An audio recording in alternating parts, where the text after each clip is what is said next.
Hello friends, welcome to SAS exam. Friends, as you all know, अपने SAS examination की preparation कर रहे हैं, राइट। तो फ्रेंड्स, पिछली वीडियो के अंदर अपनों ने contingency fund of India act 1950 जो कि 14 अगस्त 1950 को लागू हुआ, उसके बारे में चर्चा करी। इसका दोस्तों थ्योरी पोर्शन और जो एमसीक्यू पोर्शन जो है, मल्टीपल चॉइस क्वेश्चन जो है, दोनों कंप्लीट किए। बहुत छोटा सा एक्ट था, 4-5 सेक्शन थे, राइट। तो इजीली हम लोगों ने इसको कंप्लीट किया।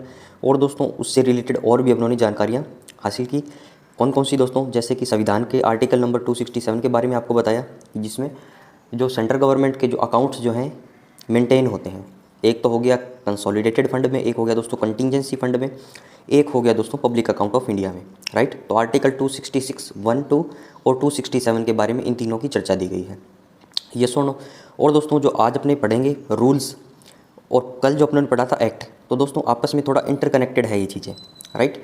तो 1950 के अंदर तो दोस्तों क्या बना? एक्ट बना, ठीक है। और दोस्तों 1950 का जो एक्ट था उसके अंदर एक सेक्शन नंबर 4 जो था, उसके अंदर रूल्स बनाने की बात की गई थी, राइट।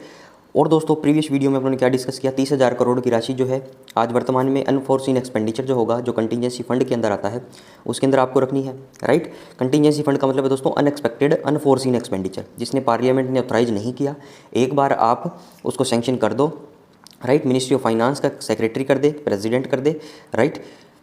उसके बाद इसको रिकूप किया जाता है, राइट। फिर दोस्तों आपको पार्लियामेंट की सैंक्शन लेनी पड़ती है, येस और नो।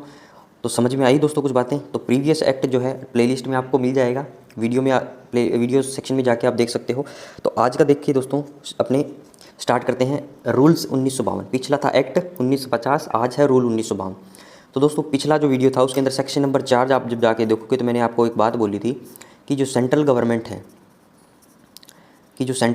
है उसके पास एक पावर उसको डेलीगेट की गई है कि वो नोटिफिकेशन निकाल के, ऑफिशियल गैजेट निकाल के रूल्स बना सकती है इस contingency fund of India act से, राइट। जो contingency fund of India act है उसके रूल बना सकती है, उसको और सरल बनाने के लिए कि हाँ वो कैसे इंप्लीमेंट होगा, उसके अंदर सारी चीज़ें जो है कैसे लागू होगी, राइट, और उसको कैसे अमल में लाया जाएगा लोगों के, येस और नो। तो चलिए स्टार्ट करते हैं the contingency fund of India rule 1952। तो in exercise of the powers conferred by section 4 of the contingency fund of India act, in exercise of the powers की दोस्तों कन्फर मतलब प्रदान करना, प्रदान की गई है किसने? सेक्शन 4 ने। किसके? Contingency fund of India act 1950 ने, right. The central government central government makes the following rule. तो उस सेक्शन 4 की जो पावर्स दी गई हैं उनके हिसाब से जो केंद्र सरकार है हमारी, वो निम्नलिखित रूल बनाती है, राइट। तो कौन कौन से नियम है? देखिए, contingency fund of India rule number 1 है दोस्तों, दीज रूल्स में be called the contingency fund of India rule, ठीक है। वो शॉर्ट टाइटल कमेंसमेंट वाली चीज़ हो गई कि हाँ भैया कंटिजेंसी फंड ऑफ इंडिया के रूल हैं। नंबर 2 में क्या बोला दोस्तों? The contingency fund of India shall be held on behalf of the president. President के बिहाफ पे दोस्तों कौन हेल्ड करता है, कौन रखता है, किसको जिम्मेदारी दी गई है, कौन है इसका custodian? By the secretary to the government of India, Bharat सरकार का सचिव, भारत सरकार का सेक्रेटरी। कौन सी मिनिस्ट्री का? Ministry of finance. और मिनिस्ट्री ऑफ फाइनेंस के कौन से डिपार्टमेंट का? Department of economic affairs, right, ये सुनो। और दोस्तों एक चीज़ आप ध्यान दोगे तो जो प्रीवियस एक्ट अपनों ने पढ़ा था उसके अंदर डिपार्टमेंट ऑफ इकोनॉमिक अफेयर्स नहीं दिया गया था, ठीक है। इसमें दोस्तों department of economic affairs particular दे दिया कि मिनिस्ट्री ऑफ फाइनेंस का, इस डिपार्टमेंट का गवर्नमेंट ऑफ इंडिया का सचिव, राइट, ये सुनो। आगे चलिए, आगे देखिए फ्रेंड्स, सेक्शन नंबर 3 देखिए, from out of the balance in the fund. दोस्तों जो फंड बनाया है हमने contingency fund of India, right. दोस्तों प्रीवियस वीडियो में मैंने एक दो जगह कंसोलिडेटेड फंड बोल दिया गया था, तो आप उसको रिप्लेस कर लीजिएगा, क्योंकि कई बार क्या है हम नहीं पता चलता अपने, ठीक है, फ्लो के अंदर। तो कंटिजेंसी फंड ऑफ इंडिया उसको रिप्लेस कर लेना, ठीक है। मैंने पॉपअप भी दिया है एक जगह। तो from out of the balance in the fund, दोस्तों जो फंड है, फंड कौन सा? कंटिजेंसी फंड, क्योंकि दोस्तों इसके अंदर कंटिजेंसी फंड की बात होगी, जहाँ पे भी फंड लिखा जाए तो आप समझ लेना कंटिजेंसी फंड है, ठीक है। क्योंकि जो एक्ट के अंदर जो है जिसने रिटर्न किया है, राइट, तो उसने कंटिजेंसी फंड बार बार नहीं लिखा, ठीक है। कंटिजेंसी फंड की जगह ओनली फंड यूज़ किया उसने, right. From out of the balance in the fund, दोस्तों फंड के अंदर जितना भी बैलेंस है, जितना भी पैसा है, राइट, कंटिजेंसी फंड के अंदर दोस्तों कितना भी पैसा है, from out of the balance, right, such amounts, कौन सी अमाउंट? जो बैलेंस है, जो पैसा है, as may be agreed upon from time to time. As may be agreed upon from time to time, इसका मतलब क्या है कि उस समय समय पर वो क्या राशि है, घटती बढ़ती रहती है। घटनी तो क्या, बढ़ती रहती है। जैसे शुरू में जब एक्ट बना 50 करोड़ थी, फिर दोस्तों 500 करोड़ हो गई, फिर दोस्तों वर्तमान में कितनी हो गई? 30,000 करोड़ हो गई, ठीक है, राइट। तो ये बोल दिया कि जो कि समय समय पर जो अमाउंट तय की जाती है। अब देखिए, shall be placed such amount यहाँ से पढ़िए, such amount shall be placed at the disposal of the financial commissioner of railway for the purpose of meeting the unforeseen expenditure of the railway. अब दोस्तों रेलवे की अलग से बात कर दी कि रेलवे को अगर अनफोर्सिन एक्सपेंडिचर करना है तो वो किसके डिस्पोजल पे रख दिया उसको, फाइनेंशियल कमिश्नर जो है रेलवे का, राइट। रेलवे का दोस्तों जो फाइनेंशियल कमिश्नर है उसके डिस्पोजल पे क्या रख दिया, अगर रेलवे को कोई अनफोर्सिन एक्सपेंडिचर करना है। बाकियों का करना है तो मिनिस्ट्री ऑफ फाइनेंस की बात करूंगा, अगर रेलवे का दोस्तों बात करना है तो मैं किसकी करूंगा, financial commissioner of railway, right. चौथा देखिए दोस्तों, all applications for advances from the fund. अब देखिए ये इंपॉर्टेंट लाइन है कि जो भी पैसा दोस्तों आप फंड से निकालते हो, जो भी पैसा आप कंटीजेंसी फंड से निकालते हो, कंटीजेंसी फंड से निकालते हो उसको बोलता हूँ मैं, जो भी पैसा ड्रॉ करोगे उसको दोस्तों मैं क्या बोलता हूँ, उसको बोलता हूँ एडवांसेस, ठीक है। All applications for advances from the fund shall be made to the secretary to the government of India, ministry of finance, department of economic affair, right.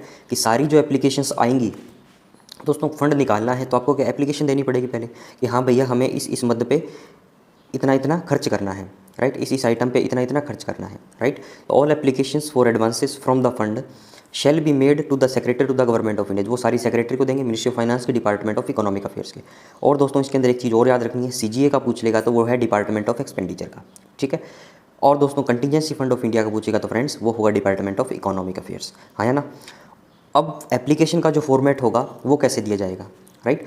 तो एप्लीकेशन का तो दोस्तों फॉर्मेट है वो कैसा होगा, और एप्लीकेशन के अंदर क्या क्या इंक्लूड होगी बातें उसके बारे में चर्चा की गई है।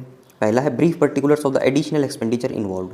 अब इसका मतलब क्या है दोस्तों, कंटीजेंसी फंड का मतलब आपको पता चला कि कंटीजेंसी फंड का मतलब है कि जो अनफोर्सिन एक्सपेंडिचर के लिए, अनफोर्सिन एक्सपेंडिचर के लिए जो फंड बनाया गया है, ठीक है। अब दोस्तों अनफोर्सिन एक्सपेंडिचर जो है उसके अंदर क्या क्या बातें मैं इंक्लूड करूँगा, ठीक है। पहला तो क्या, brief particulars of the additional expenditure involved. इसका मतलब क्या है कि मान लो कोई मद पे पहले खर्चा हो रहा था, ठीक है, उसमें मान लो 1,00,000 करोड़ खर्च हो रहा था, ठीक है। अब आपको 20,000 करोड़ रुपए और चाहिए, ठीक है, 20,000 करोड़ रुपए और चाहिए, राइट। तो दोस्तों वो जो 20,000 करोड़ रुपए और हैं वो या तो आप सप्लीमेंट्री ग्रांट से खरीद लीजिए या सप्लीमेंट्री ग्रांट प्लेस कर दीजिए, राइट। या फिर दोस्तों सप्लीमेंट्री ग्रांट में जाएगा, उसमें बहुत टाइम लगेगा, अप्रोप्रिएशन एक्ट बनेगा सप्लीमेंट्री ग्रांट का, तो दोस्तों ये लंबा प्रोसेस है, ठीक है। अगर ये अर्जेंट रिक्वायरमेंट है तो दोस्तों आप दो रास्ते हैं, ठीक है, 20,000 करोड़ रुपए और चाहिए, या तो सप्लीमेंट्री ग्रांट या फिर कंटीजेंसी फंड से आप मांग सकते हो, जिसको बोलता हूँ advances from the contingency fund, ठीक है। तो दोस्तों जिस मद के लिए आपको पैसा चाहिए उसका ब्रीफ पर्टिकुलर चाहिए, ठीक है, मतलब ब्रीफिंग आपको देनी है, पूरा स्टेटमेंट ऑफ केस बनाना है कि हाँ किस किस वजह से मैं ये मेरा एक्स्ट्रा एक्सपेंडिचर हो रहा है और इसको मैं कहाँ खर्च कर रहा हूँ, राइट। तो brief particulars of the additional expenditure involve, जो एडिशनल एक्सपेंडिचर होगा उसका ब्रीफ पर्टिकुलर्स आपको देना पड़ेगा, राइट। येस और no, the circumstances in which provision could not be included in the budget. अब दोस्तों बजट जो पेश होता है हमारा 1 फरवरी को, उसके अंदर सारी मिनिस्ट्रियों ने डिमांड फॉर ग्रांट दे दी, ठीक है, राइट। तो फ्रेंड्स सारी मिनिस्ट्रीज़ ने जब डिमांड फॉर ग्रांट दे दी तो ऐसे कौन से हालात पैदा हो गए कि आपको भैया कंटीजेंसी फंड जो अनफोर्सिन एक्सपेंडिचर के लिए बनाया गया है, तो ऐसा कौन सा अनफोर्सिन एक्सपेंडिचर आ गया कि भैया हमें आपको पैसा उसमें से निकालना पड़ेगा, ठीक है। तो ऐसे दोस्तों सारे जो सर्कमस्टांसेस आपको बताने पड़ेंगे, ऐसे हालात आपको बताने पड़ेंगे, ठीक है। जैसे दोस्तों 1 फरवरी को बजट पास हो गया, ठीक है, मार्च के अंदर दोस्तों लगभग 20 से 30 मार्च के बीच में कोविड आ गया, राइट। तो 1 अप्रैल से मान लो खर्चा होना स्टार्ट हो गया उस पर, राइट। तो ये चीज़ तो बजट में इंक्लूड नहीं थी, ठीक है। तो वो सारे सर्कमस्टांसेस जो हैं, then you have to explain all that circumstances that why this expenditure has not been included in the budget, ठीक है। तो वो चीज़ें सभी आपको बतानी पड़ेगी, the circumstances in which provision could not be included in the budget, ठीक है। पहला बोल दिया एडिशनल एक्सपेंडिचर की ब्रीफिंग करो, दूसरा बोल दिया दोस्तों कि इसको इस खर्चे को बजट में क्यों नहीं इंक्लूड किया आपने, right. Why it's postponement is not possible, दोस्तों उसको पोस्टपोन क्यों नहीं कर सकते उस खर्चे को, ठीक है। मान लो अगस्त के अंदर खर्चा आ गया या अक्टूबर के अंदर खर्चा आ गया, ठीक है, तो आपको ये बोल दे कि यार फरवरी तक रुक जाओ, फरवरी में तो बजट पास होना ही है, तब अपने इसकी क्या डिमांड फॉर ग्रांट दे देंगे बजट के अंदर, राइट। तो उसको पोस्टपोन नहीं कर रहे आप, ठीक है, क्योंकि आपने डिमांड तो कर ही दी, ऐसी एप्लीकेशन दे ही दी आप, तो उसके रीज़न भी आपको बताने पड़ेंगे, राइट। एडिशनल एक्सपेंडिचर के कि ऐसे प्रोविजन बजट में क्यों नहीं इंक्लूड है, और दोस्तों इसका पोस्टपोनमेंट क्या पॉसिबल क्यों नहीं है, राइट। दोस्तों इसको इतना मैं दबाव देके क्यों पढ़ा रहा हूँ आपको, इतना जोर देके, क्योंकि ये लाइन जो है पूछी जा सकती है, ये आपको 1 2 3 दे देगा और एक कोई गलत लाइन पूछ लेगा, ठीक है। तो उसके अंदर ट्रू फॉल्स के अंदर स्टेटमेंट से पूछा जा सकता है इसको, राइट। एक चीज़ दोस्तों आप इसको मैं और बताना चाहूँगा, इसके पॉइंट नंबर 1 में ये जो दिया गया brief particulars of the additional expenditure involved, इसका मतलब क्या है दोस्तों, कई बहुत सारी प्रधानमंत्री की स्कीम्स चलती रहती है, ठीक है, प्रधानमंत्री गरीब कल्याण योजना, प्रधानमंत्री किसान विकास योजना, ठीक है, बहुत सारी दोस्तों स्कीम्स चलती रहती हैं, राइट। तो उनमें दोस्तों पहले जो कई बार क्या होता है कि मान लो कोई भी स्कीम है, ठीक है, प्रधानमंत्री गरीब कल्याण योजना है या जो भी है, तो उसके अंदर दोस्तों मान लो 50,000 करोड़ रुपए क्या सैंक्शन हो गए, राइट। लेकिन दोस्तों धीरे धीरे क्या पता चला कि 50,000 करोड़ रुपए क्या है वो सफिशिएंट नहीं है, राइट। और दोस्तों सप्लीमेंट्री ग्रांट जो है वो बात की बातें हैं, एक बार क्या है कंटीजेंसी फंड ऑफ इंडिया से पैसा निकाल लेते हैं, ठीक है, तो उसकी भी एप्लीकेशन आपको देनी पड़ेगी, ठीक है। तो the brief particulars of the additional expenditure involve जो है ये उन्हीं की बात कर रहा है, राइट। ये सुनो आगे चलिए दोस्तों। आगे देखिए दोस्तों 4 नंबर में क्या बोल रहा है, the amount required to be advanced from the fund. जो अमाउंट की रिक्वायरमेंट है जिसको एडवांस करना है कौन से फंड से, कंटीजेंसी फंड ऑफ इंडिया से, with full cost of the proposal for the year और पार्ट ऑफ द ईयर, ठीक है। तो दोस्तों जो भी आप अमाउंट मांग रहे हो, ठीक है, जो जिस भी अमाउंट की आप डिमांड कर रहे हो कंटीजेंसी फंड ऑफ इंडिया से, तो उसकी पूरे साल की डिमांड या जिस हिस्से साल के हिस्से के लिए आपको वो चाहिए उसका ब्रीफ पर्टिकुलर्स आपको देना पड़ेगा, उसकी पूरी डिटेल्स आपको देनी पड़ेगी, राइट। 5 नंबर में देखिए द ग्रांट और appropriation under which supplementary provision will eventually have to be opened, ठीक है। तो दोस्तों कंटीजेंसी फंड से पैसा तो निकल रहा है, लेकिन आपको ये भी बताना पड़ेगा अगर इसको सप्लीमेंट्री ग्रांट इसकी प्लेस करें तो ये जो खर्चा है किस ग्रांट किस एप्रोप्रिएशन किस मद के अंदर जाएगा उसकी डिटेल्स भी आपको देनी पड़ेगी, राइट। ये सुनो 5 नंबर देखिए दोस्तों, ये रेलवे का दिया हुआ है, देखिए application for advances required by railway shall be made to the financial commissioner of railway in the manner of the section 4। मतलब एप्लीकेशन दोस्तों जिसकी एडवांस की चाहिए, ठीक है, सारी एप्लीकेशन का फॉर्मेट था कि एप्लीकेशन आपको कैसे कैसे देनी है, क्या क्या पॉइंट्स इंक्लूड करने हैं। अगर दोस्तों application for advance required by railway, अगर रेलवे को एडवांस चाहिए, ठीक है, तो जो फाइनेंशियल कमिश्नर है रेलवे का उसको भी ये सारी डिटेल्स देनी पड़ेगी, राइट। आगे देखिए दोस्तों 6 नंबर में क्या बोला गया, मोस्ट इंपॉर्टेंट लाइन है इसकी पूरे रूल की, advances from the fund shall be made for the purpose of meeting enforcing. दोस्तों जो एडवांसेस होगा फंड से, जो फंड से पैसा निकाला जाएगा, जो कंटीजेंसी फंड ऑफ इंडिया से पैसा निकाला जाएगा, जो एडवांस लिया जाएगा, शैल be made for the purpose of meeting enforcing. दोस्तों अनफोर्सिंग अनएक्सपेक्टेड खर्चे के लिए क्या है कंटीजेंसी फंड ऑफ बना हुआ है, तो इतनी सी तो इजी बात है, मुझे समझ में आती है, ठीक है। इसके बाद दोस्तों एक लाइन और इंक्लूड कर दी, including expenditure on a new service, ठीक है, not contemplated in the annual financial statement. अब इसका मतलब क्या है दोस्तों, ये क्वेश्चन भी पूछा जा सकता है कि कंटीजेंसी फंड ऑफ इंडिया से आप न्यू सर्विस पे खर्चा कर सकते हो या नहीं, ये एमसीक्यू पूछा जा सकता है, ठीक है। तो एमसीक्यू दोस्तों नोट करिए, जनरल लैंग्वेज में बताता हूँ, क्या कंटीजेंसी फंड ऑफ इंडिया से, क्या कंटीजेंसी फंड ऑफ इंडिया से न्यू सर्विस पर पैसा खर्च करने के लिए पैसे को ड्रॉ किया जा सकता है नहीं, फंड को ड्रॉ किया जा सकता है नहीं, फंड को ड्रॉ किया जा सकता है नहीं। तो दोस्तों आपको इसको आंसर क्या देना है, as per section 6 of the contingency fund of India rules it is authorized to do expenditure on a new service which are granted from the contingency fund of India. ये ऑथोराइज है कि आप नई service पे खर्चा कर सकते हो सेक्शन नंबर 6 के हिसाब से कंटीजेंसी फंड ऑफ इंडिया के रूल से, ठीक है। तो एक बार दोबारा देखिए दोस्तों, advances from the fund shall be made for the purpose of meeting unforeseen expenditure, unexpected expenditure, including expenditure on a new service, not contemplated in the annual financial statement। अब इसका मतलब क्या है दोस्तों, जो बजट के अंदर AFS का मतलब होता है एनुअल फाइनेंशियल स्टेटमेंट, कि मतलब बजट के अंदर दोस्तों एनुअल फाइनेंशियल स्टेटमेंट ही लिखा हुआ है हमारे संविधान के अंदर, बजट नाम का कोई शब्द नहीं है, ठीक है। हम बजट उसको बोलते हैं रेगुलर लैंग्वेज में, लेकिन उसको एनुअल फाइनेंशियल स्टेटमेंट है, साल की वार्षिक की जो वित्तीय जो लेखा जोखा है उसको बोलता हूँ एनुअल फाइनेंशियल स्टेटमेंट, राइट। तो नई सर्विस पे दोस्तों जो बजट के अंदर नहीं बताई गई है, राइट। तो अब दोस्तों बजट का नाम आया तो आपको ये 5-7 आर्टिकल याद रखने हैं, कौन कौन से दोस्तों। बजट आया तो 112 में पेश होगा एनुअल फाइनेंशियल स्टेटमेंट, 113 के अंदर दोस्तों एस्टीमेट कमेटी बैठेगी, 114 के अंदर दोस्तों क्या होगा एप्रोप्रिएशन अकाउंट बनेगा, पैसा निकलेगा, 115 में दोस्तों एप्रोप्रिएशन अकाउंट बना, पैसा निकला, कम पड़ गया तो सप्लीमेंट्री ग्रांट प्लेस करो, और दोस्तों 116 में क्या है वोट ऑन अकाउंट, राइट। और दोस्तों ये वोट ऑन अकाउंट का सिस्टम जो है ये धीरे धीरे क्या है अब प्रचलन में नहीं है, जब से बजट जो है 1 फरवरी को लॉन्च होने लगा है, ठीक है। पहले दोस्तों बजट क्या है लेट लॉन्च होता था, ठीक है। तो सरकारी खर्चे जो हैं, जो मैंडेटरी खर्चे जो हैं उनको चलाने के लिए वोट ऑन अकाउंट जो है पास कर दिया जाता था बजट का 1/6 हिस्सा, राइट। तो आजकल ये प्रचलन में नहीं है, फिर भी आपको आर्टिकल इसका याद रखना है, राइट। आगे चलिए 7 नंबर में देखिए दोस्तों, थ्योरेटिकल बात है दोस्तों, 7 नंबर सेक्शन जो है वो पूरा थ्योरेटिकल है, ठीक है। मतलब कौन सी सैंक्शन की कॉपी कहाँ जाएगी उसके बारे में बताया गया है। A copy of the order sanctioning the advance, दोस्तों कंटीजेंसी फंड ऑफ इंडिया है, कंटीजेंसी फंड ऑफ इंडिया है, आपने इसमें एप्लीकेशन दे दी, ठीक है। एप्लीकेशन का फॉर्मेट दोस्तों किस में था, सेक्शन नंबर 4 में, कि क्या क्या बातें आपको इंक्लूड करनी है, राइट। तो आपने application the, contingency fund of India ने पैसा दे दिया आपको, सैंक्शन कर दिया, ठीक है। तो उसके दोस्तों कॉपी जो है ऑर्डर की जो सैंक्शन किया है एडवांस, राइट। अब दोस्तों उस कॉपी के अंदर क्या क्या इंक्लूड है, ठीक है, तो वो बातें यहाँ दी गई है, ठीक है। और दोस्तों उसको फॉरवर्ड करता कौन है और करना किसको है वो पूरी बात दी गई है, ठीक है। The copy of order sanction के एडवांस, दोस्तों ए कॉपी विच उसके अंदर क्या क्या आएगा दोस्तों, उस कॉपी के अंदर शेल स्पेसिफाई द अमाउंट, ठीक है भैया, अमाउंट लिखी गई जाएगी उसके अंदर कॉपी के अंदर कि हाँ वो तो ऑब्वियस सी बात है, जितनी डिमांड करेंगे उतनी अमाउंट पास हुई है, कितनी अमाउंट पास हुई है वो होगी। दूसरा है दोस्तों द ग्रांट और appropriation to which it relates, right दोस्तों, किस ग्रांट से किस अप्रोप्रिएशन से वो संबंधित है, राइट, वो आपको लिखनी पड़ेगी, किस मद पे कैसा खर्च हो रहा है। तीसरा है दोस्तों give brief particulars of by sub head, दोस्तों पैसा जो है ऐसा तो नहीं है कि हम किसी के हाथ में पैसा दे दिया, वो किसी ना किसी हेड में जाएगा, राइट दोस्तों। Classification of the major minor head आपने पढ़ा है, तो कौन से सब हेड में जाएगा, राइट।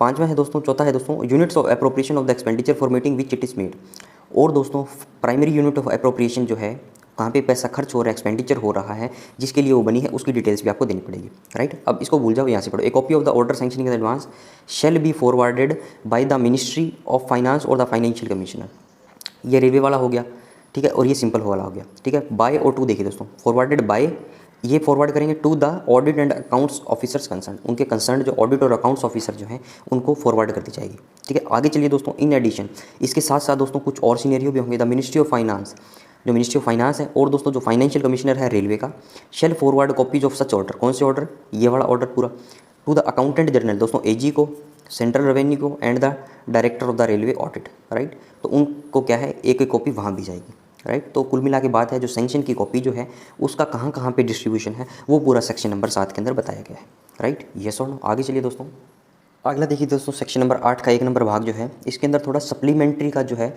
सप्लीमेंट्री ग्रांट जो आती है, सप्लीमेंट्री का दोस्तों समझते हो सप्लीमेंट क्या होता है, ठीक है। सप्लीमेंट का मतलब क्या है कि आपके नेचुरल प्रोसेस से जिससे जा रहे हो उससे काम नहीं हो रहा, तो आपको क्या कुछ एक्स्ट्रा चीज़ें लेनी पड़ती है, ठीक है, उसको दोस्तों सप्लीमेंट, ठीक है। सप्लीमेंट्री ग्रांट का मतलब है पहले जितनी ग्रांट थी उससे काम नहीं चल रहा आपको, तो दोस्तों क्या है, आपको नेक्स्ट जो है सप्लीमेंट्री ग्रांट जो है सैंक्शन करवानी पड़ती है, राइट। तो क्या है देखिए दोस्तों, supplementary estimate for all expenditure, ठीक है, जितना भी एक्सपेंडिचर हो रहा है उसके लिए supplementary expenditure, right. Supplementary expenditure so financed, supplementary expenditure जो है जितना भी फाइनेंस हुआ है, shall be presented to the parliament at the first session, उस सब को दोस्तों सप्लीमेंट्री एस्टीमेट को क्या है, पार्लियामेंट के फर्स्ट सेशन के अंदर क्या करना है दोस्तों, आपको प्रोड्यूस करना है, right. Meeting immediately after the advance is sanction, और दोस्तों एडवांस जब सैंक्शन होने के बाद जो है ये सारी चीज़ें, ये प्रोसेस आपको करना है, right, unless such advance has been resumed to the contingency fund.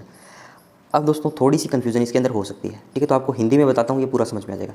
Advance sanction हो गया, इसका मतलब क्या है कि कंटीजेंसी फंड ऑफ इंडिया से पैसा निकल गया, ठीक है, या सैंक्शन हो गया, राइट। कंटीजेंसी फंड से उसके तुरंत बाद में सप्लीमेंट्री एस्टीमेट पार्लियामेंट के फर्स्ट सेशन में पेश किया जाता है, ठीक है दोस्तों। एडवांस सैंक्शन हो जाने के बाद क्या करते हैं कि वो सप्लीमेंट्री एस्टीमेट पार्लियामेंट को देते हैं, राइट। तो उसके बाद में क्या है, पार्लियामेंट का जो फर्स्ट सेशन बैठेगा, बजट सत्र, मानसून सत्र और दोस्तों शीत सत्र, पूरे साल भर दोस्तों हमारी पार्लियामेंट काम नहीं करती, ये 3 टाइम जो है, 3 सत्र जो है इनमें काम करती है, ठीक है। तो मान लो एडवांस जो सैंक्शन हुआ है कंटीजेंसी फंड से वो मानसून सत्र में हुआ है, ठीक है। तो दोस्तों उसके नेक्स्ट जो आएगा फर्स्ट सेशन, मान लो मानसून के एंड में हो गया, तो शीत सत्र जो आएगा तो उसमें आपको सप्लीमेंट्री एस्टीमेट जो है पार्लियामेंट के फर्स्ट सेशन में प्रोड्यूस कर दो, ठीक है। और दोस्तों तब तक सप्लीमेंट्री ग्रांट पास नहीं होती, कंटीजेंसी फंड से एडवांस लेते रहो, ठीक है। तो इसका मतलब ये है, तो कुल मिला के बात ये है कि कंटीजेंसी फंड से आपसे पैसा निकाला, ठीक है, पैसा निकालते ही दोस्तों लगा कि हाँ भैया पैसा निकला है कंटीजेंसी फंड से, उसमें कम हो जाएगा तो आप सप्लीमेंट्री डिमांड फॉर ग्रांट पेश कर दो, ठीक है। अब जब तक supplementary grant demand for grant पेश होगी तब तक क्या है, आप कंटीजेंसी फंड ऑफ इंडिया से पैसा ड्रॉ करते रहो, राइट। येस और नो। आगे चलिए दोस्तों, इसमें देखिए दोस्तों 2 नंबर पॉइंट है, जो इसमें क्या दिया हुआ है, 1 नंबर जो था दोस्तों उसमें सप्लीमेंट्री के बारे में बात की गई थी, ठीक है, कि भाई हाँ सप्लीमेंट्री जो है आप पेश कर दो, एडवांस सैंक्शन हो गया तो आपको पता लगा सप्लीमेंट्री पेश कर दो, राइट। और जब तक सप्लीमेंट्री पास नहीं होता आप एडवांस लेते रहो कंटीजेंसी फंड से, इतनी सी बात थी।